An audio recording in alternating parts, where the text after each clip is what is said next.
très intéressante, passionnante, et vous voyez qu'on a eu raison de faire ce colloque ensemble avec cette grande diversité.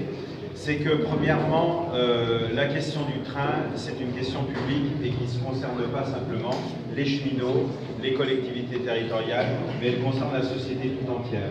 Je reprendrai simplement ce que disait Jean-Yves tout à l'heure sur la question des gares. Moi j'ai suivi un petit peu tout le projet du Grand Paris Express, et je peux vous dire qu'au-delà des moyens qu'on a trouvés, enfin, qui ont été trouvés, les 40 milliards pour le réaliser, il y a vraiment autour de ça une redéfinition complète de ce qu'est la ville, de ce qu'est la mobilité pour les usagers, pour les personnes, de ce que peut être aussi une gare en tant que service public, parce que souvent on parle effectivement de service public, mais on oublie la gare. La gare, c'est un point central d'activité qui peut le devenir, à condition qu'on mutualise aussi les fonctions.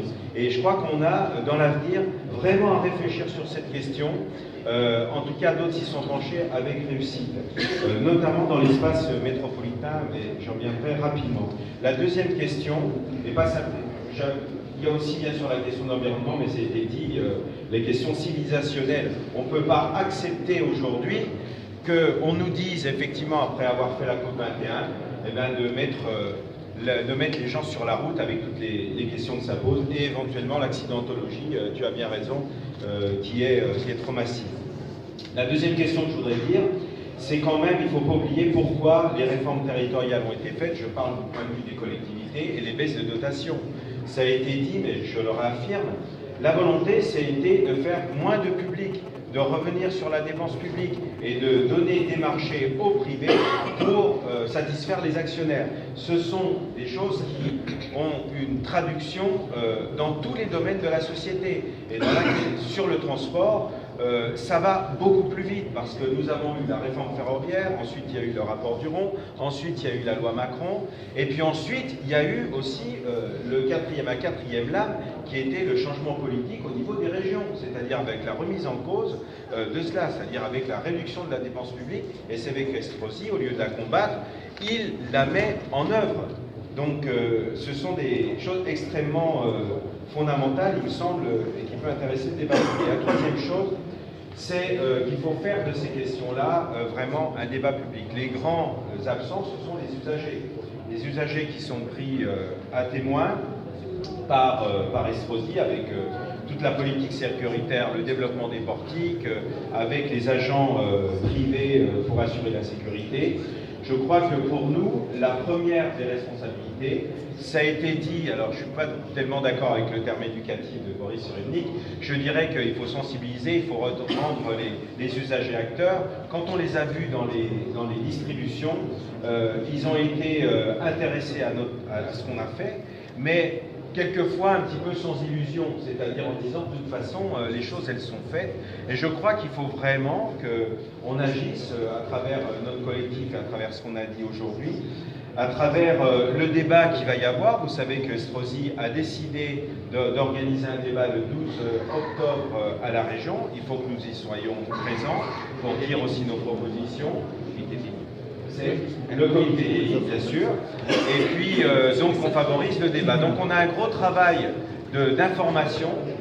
Moi j'ai bien retenu aussi la question des finances, c'est-à-dire qu'on ne peut pas s'abstraire de cette question au-delà des valeurs qu'on porte, du développement du service public, de la question non pas des coûts mais du financement du service public, en remettant aussi en cause les indicateurs qui veulent bien nous dire, c'est-à-dire, ça a été dit très largement ici, c'est les indicateurs de la route, de l'accidentologie, de toutes les questions de maladies, etc., de les mettre au même, je dirais, au même niveau que, effectivement, ceux qu'on reproche au niveau du coût du service public. Donc on a un vrai travail à faire ensemble. Donc nous, notre responsabilité, c'est de mettre en œuvre ce travail avec tous ceux qui ont intérêt à le faire. Ensuite, il y a des questions qui sont plus d'ordre, je dirais, stratégique. A été évoquée la question, bien sûr, de la région, de la question de la convention, donc bien sûr d'être partie prenante de cette convention avec des propositions, il y en a un certain nombre qui ont été faites. Et puis il y a des échéances, par exemple sur la métropole Aix-Marseille, avec le contrat de mobilité qui doit être fait dans les jours prochains. Je l'ai dit tout à l'heure dans la petite introduction, il y a un diagnostic qui est fait sur la région, sur la métropole, par la mission, qui correspond tout à fait à ce que l'on dit, qui est dans un document que vous pouvez vous procurer, qui est le livre blanc sur les transports, et qui dit effectivement le déficit, qui dit aussi un certain nombre de propositions de mise en connexion de réseaux ferrés actuels, de redimensionnement, de réinvestissement au niveau des lignes. D'ailleurs, c'est chiffré à 7 milliards, dont 2 milliards pour les réseaux ferrés. Donc, il y a là toute une série de propositions que nous devons révéler. C'est à nous de les révéler, puisque les autres, effectivement, les combattent. Il y a bien sûr aussi les questions qui ont moins été évoquées, c'est les questions du fret. Ces questions, elles sont très importantes aussi dans une région industrielle comme celle-là, une intervention notamment sur les zones d'activité. Je dirais aussi que peut-être, Jean-Marc l'a dit, on a peut-être des alliés de circonstance qui ne sont pas forcément ici, ce sont les chefs d'entreprise, les entrepreneurs. J'ai participé récemment dans le cadre d'un atelier sur la métropole, sur l'attractivité, l'inventivité, vous savez, avec des start-up et puis les chefs d'entreprise de la métropole. Et vous savez, la première des choses qu'ils ont dit la première entrave au travail, c'est les déplacements. Et pour les salariés, on a vraiment un problème. On a un problème parce que les salariés ne peuvent pas arriver à l'entreprise à l'heure, parce que c'est la galère pour se déplacer en voiture.